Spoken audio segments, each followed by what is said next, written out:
The bout between Canelo and Munguia set for Cinco de Mayo weekend is more than just a fight. It's a celebration of Mexican boxing heritage. The fight is a clash for titles and a battle for legacy and pride.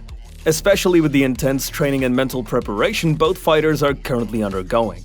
Although there isn't a widely publicized personal beef or rivalry between Canelo Alvarez and Jaime Munguia, as is typical with many high-profile boxing matches, their fight is driven strictly by professional circumstances and the dynamics of the sport, particularly the opportunities it presents for both fighters within their careers.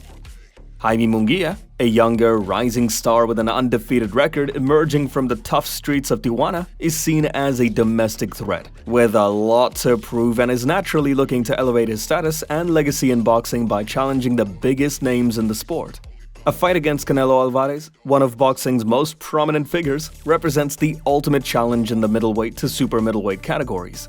For Munguia, a win against Canelo would be a massive boost to his career, potentially catapulting him to top-tier status. Canelo, on the other hand, loves a challenge and is known for seeking to fight the best and most meaningful matches. Despite Munguia not having the same level of experience at the very top of the sport as Canelo, his undefeated record and status as a former world champion at junior middleweight make him an attractive opponent. The champion has a history of taking on all challengers and often seeks out fights that will further his legacy by testing his skills against upcoming and formidable opponents. Both fighters are extremely popular in Mexico, and a bout between them is a huge draw not only for Mexican fans, but for boxing fans in the US and worldwide. The narrative of an established champion like Canelo taking on a younger, hungry challenger like Munguia is easy to market and sells the fight as a passing of the torch moment, whether or not that turns out to be the result. Both camps have expressed respect for each other publicly. And while there is competitive spirit, there isn't a contentious history as seen in other rivalries. Now, to more in-ring stuff. Given the styles of both fighters, Munguia's forward pressure and Canelo's counterpunching prowess, this matchup has all the ingredients of a classic. If Munguia can maintain his pace and power, and Canelo engages more than he has in some past fights, fans could witness a highly competitive and entertaining bout. Jaime Munguia, as we know, is a talented and undefeated fighter known for his aggressive style and knockout power. But let's focus on where he sucks and could be exploited in the fight for a bit. Some of the most notable flaws in Munguia's approach have to do with his defensive vulnerabilities. Munguia's aggressive, come-forward style often leaves him open to counterattacks. His eagerness to engage and land powerful shots sometimes results in a lack of head movement and poor defensive positioning.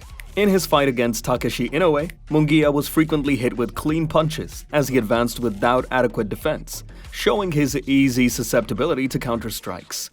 Canelo, on the other hand, handles this well. In his fight versus Khan, Canelo shows off his counter-punching skills by patiently waiting for him to lead with his speed, only to counter effectively.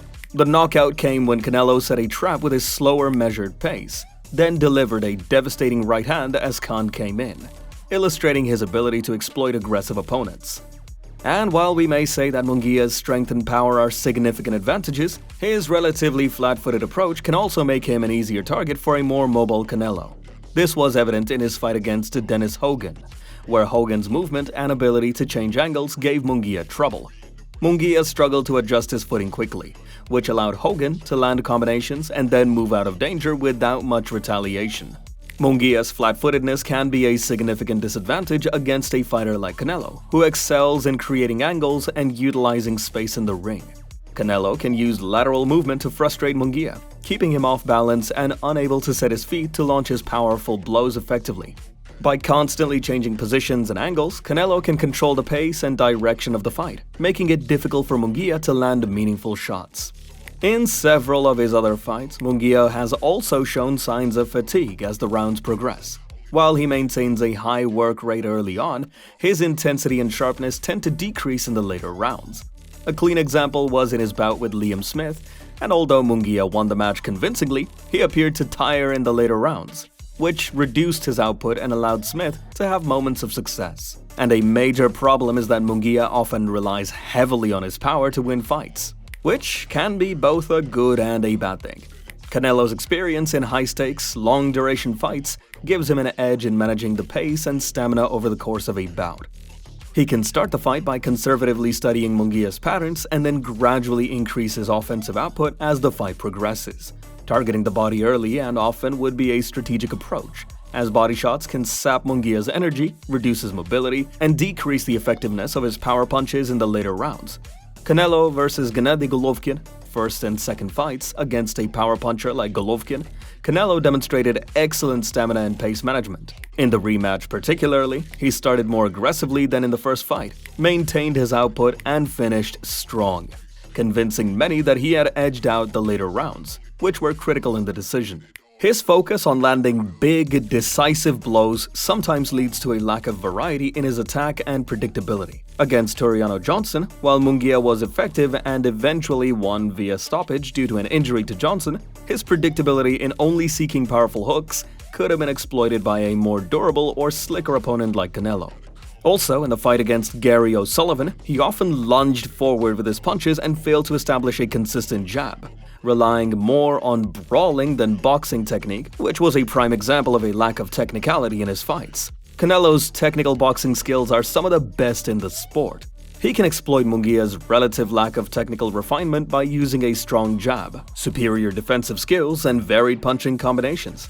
By keeping Munguia at the end of his jab, Canelo can prevent him from closing the distance while setting up his own power shots. Canelo's ability to fight effectively from both the inside and outside allows him to adapt based on Munguia's approach and the fight's evolving dynamics. Canelo vs. Julio Cesar Chavez Jr. is the best instance I could pull to show this. In this fight, Canelo's technical superiority was on full display, as he used his jab, combination punching, and movement to dominate Chavez Jr., who is less technically refined. Canelo controlled the range and pace of the fight, effectively neutralizing Chavez Jr.'s attempts to use his size and reach advantage.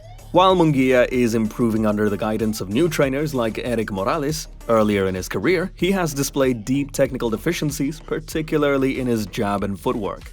His camp has been working on these issues, and any progress could significantly improve his chances against an elite fighter like Canelo Alvarez or not. Canelo Alvarez, with his exceptional boxing skills, experience, and strategic acumen, is very well equipped to capitalize on Jaime Munguia's flaws and even strength.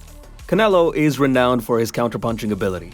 Munguia's aggressive style and defensive vulnerabilities present a prime opportunity for Canelo to exploit. Canelo can bait Munguia into committing to his powerful, but often telegraphed punches and then counter with precise combinations. Using his superior head movement and footwork, Canelo can dodge Munguia's assaults and deliver sharp, effective counters, particularly with hooks and uppercuts that Canelo seems to execute with precision.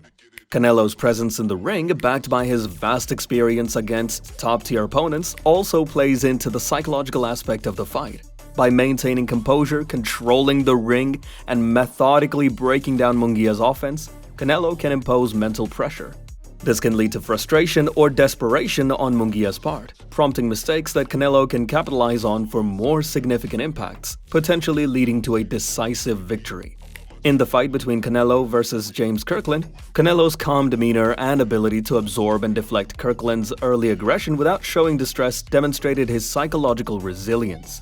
As the fight progressed, Canelo's composed dismantling of Kirkland, ending in a brutal knockout, likely compounded the psychological impact on Kirkland, who became increasingly reckless and exposed to counters. One of Canelo's most effective strategies has been his commitment to attacking the body. His vicious body shots have worn down many opponents, slowing their movement and reducing their offensive output as the fight progresses. Munguia's aggressive style could leave him vulnerable to Canelo's targeted body attacks, potentially sapping his strength and will to press forward. Canelo Alvarez has been in the ring with some of the best fighters of his era, including Floyd Mayweather, Gennady Golovkin, and Sergey Kovalev. This experience against top-tier opposition has honed his ability to handle pressure and adapt his strategy on the fly. Munguia, while undefeated and highly talented, hasn't faced the same level of competition. Canelo's experience could prove invaluable in countering any challenges Munguia presents.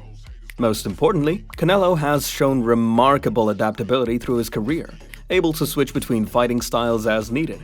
He is a chameleon in the flesh, I tell you. Whether taking the fight to his opponent or boxing defensively, Canelo can adjust his approach based on what the fight demands. Beyond just the tactical and physical aspects, this fight is a significant moment for both fighters. For Munguia, it's a chance to establish himself at the top of the sport by defeating one of boxing's biggest names. For Canelo, it's about continuing to build his legacy as one of the greats by taking on and overcoming a strong, younger challenger. While boxing matches are unpredictable and Jaime Munguia undoubtedly brings his own set of dangerous attributes to the fight, Canelo Alvarez's combination of experience, technical skill, strategic bodywork, and mental toughness position him as an unstoppable force that isn't losing momentum anytime soon. As fans eagerly await this clash, many will be watching to see if Canelo can cement his legacy further by overcoming the challenge Munguia presents. While opinions on the outcome may vary, with some expecting Canelo's skill and experience to prevail, and others betting on Munguia's vigor and tactics, the anticipation builds a compelling narrative. But we will see what happens come May 4th. Be sure to subscribe as we will be talking about Munguia's strengths and chances of beating Canelo, and you don't want to miss that. See you next time.